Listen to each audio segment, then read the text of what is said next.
In this lesson, we're going to talk about translations. So what is a translation? Well, a translation is a rigid motion that slides all points of a figure the same distance and in the same direction. Remember that rigid motion means that when you slide the figure, it will not lose its size or its shape. First, let's talk about translating figures using vectors. So a vector is this arrow that you see here with the symbol and the letter V. And what a vector tells you is what distance and in what direction to translate a figure. So a vector has an initial point, which is the beginning of the arrow, and it has a terminal point, which is the end of the arrow. And we need to take this figure and we need to translate it in the same distance and the same direction as this initial point moved to the terminal point.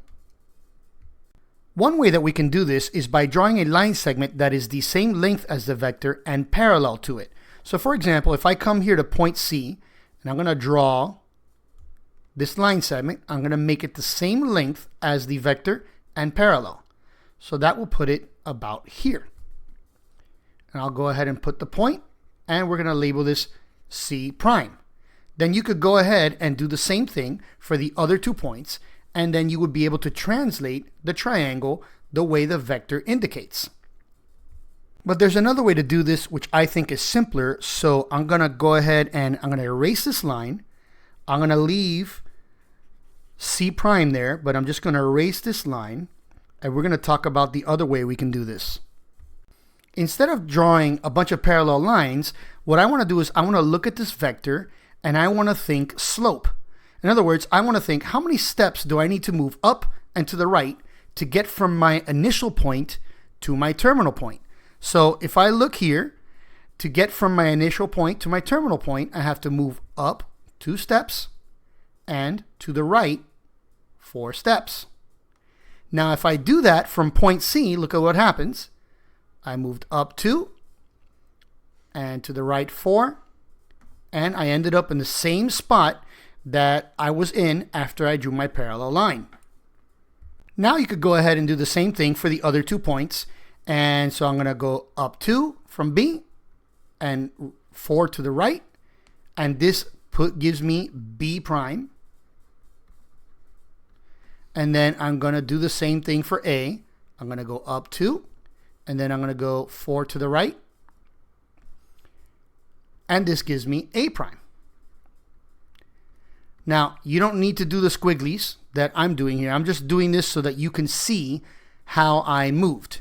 The last thing you want to do is you want to connect the points together to form our new image.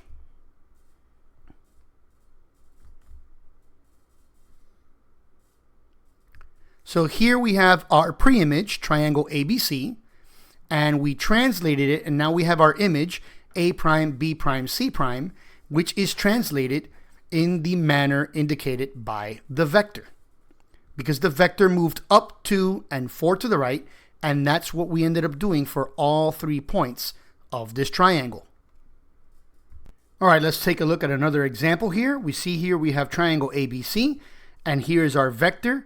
Here is our initial point, and we see that to get from our initial point to our terminal point, this time we are moving down 2 and left 5. So then we're going to go ahead and do this with these 3 points, except this time I'm not going to do the squigglies in case that confused you the first time. So let's go ahead and start with C. So we're going to go down 2, 1, 2, and to the left 5. 1, 2, 3, 4, 5. And here's the location of C prime. And then we're going to go with A. So we're going to go down 2, 1, 2, and to the left 5. 1, 2, 3, 4, 5. And this is the location of A prime. And then B, down 2, 1, 2, and left 5. 1, 2, 3, 4, 5. And here is the location of B prime. And then we could just connect these together.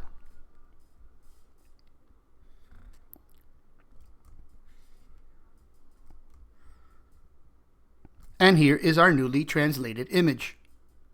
Now there is a way to write vector information numerically without drawing an arrow, and that is called component form. And component form looks like an ordered pair, except instead of parentheses, we use chevrons. But it is in the order of x comma y. So if I look back to this vector that we did from the first example, for the x value, which is first, the vector moved right 4, which is positive. So this is a positive 4. And the vector moved up 2, which is also positive for y. So we have a positive 2. So this vector in component form is 4, comma 2. Looking back to the second example we worked on, we see that this vector moved for our x value horizontal. It moved left 5. So that would be a negative 5. And it moved down 2, so that would be a negative 2. Now let's look at an example translating an image using this format. First, let's go ahead and put in our pre-image. So A is at 3, 0. That's right here. B is at 2, negative 2. That would be right here. And C is at 4, negative 2. That would be right here. I'm going to go ahead and complete this triangle. So here is our pre-image. Now we can get the points of our newly translated image by taking the points from the pre-image and adding the vector values. In other words, if A is at 3, 0, then A prime, 3 minus 2 is 1, and 0 plus 3 is 3. So A prime is at 1, 3, and B prime, 2 minus 2 is 0, and negative 2 plus 3 is 1. So B prime would be at 0, 1, and then C prime, 4 minus 2 is 2, and negative 2 plus 3 is 1. So these would be the new points in our translated image. So let's take a look. We have 1, 3, and that's A prime. We have 0, 1, and that's B prime. And we have 2, 1, and that's C prime. And this is our newly translated image.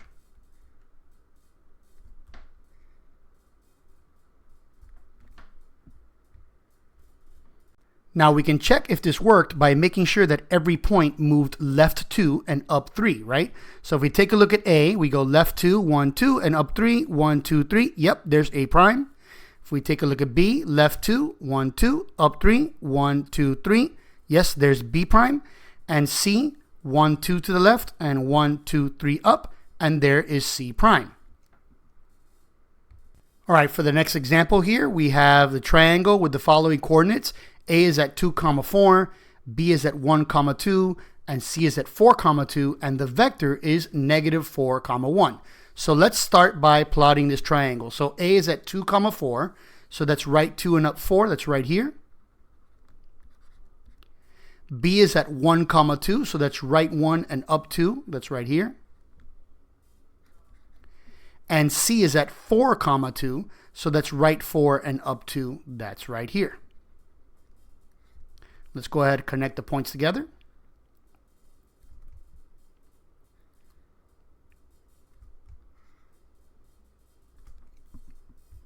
Now we could use a table to calculate and find the points of the image.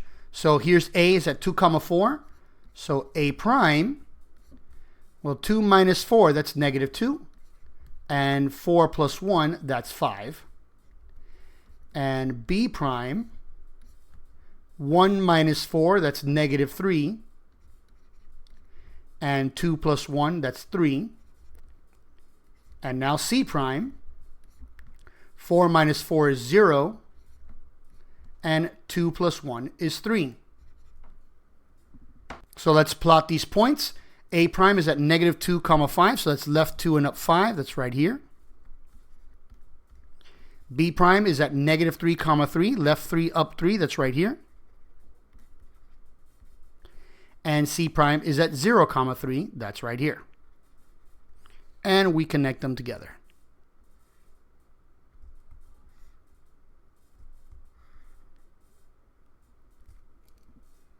Now let's just make sure that each point did translate left 4 and up 1. So if I look at A, 1, 2, 3, 4 to the left and up 1, that's correct.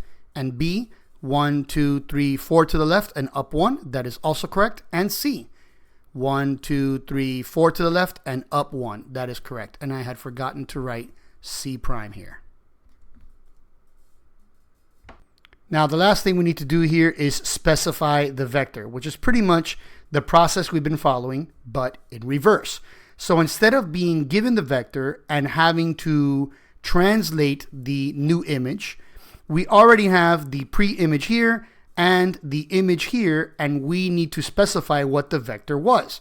So we can do that by drawing a line that connects one point to its partner. So for example, if I draw a line connecting A to A prime, then that becomes my vector and I can count to see how it moved. So to get from A to A prime, I had to move to the right 1, 2, 3, 4, 5 times and up 1, 2, 3 times. So that is my vector. Right 5, so that's a positive 5, and up 3, so that's a positive 3. And that is how you specify the vector. So now you should understand how to translate figures using vectors.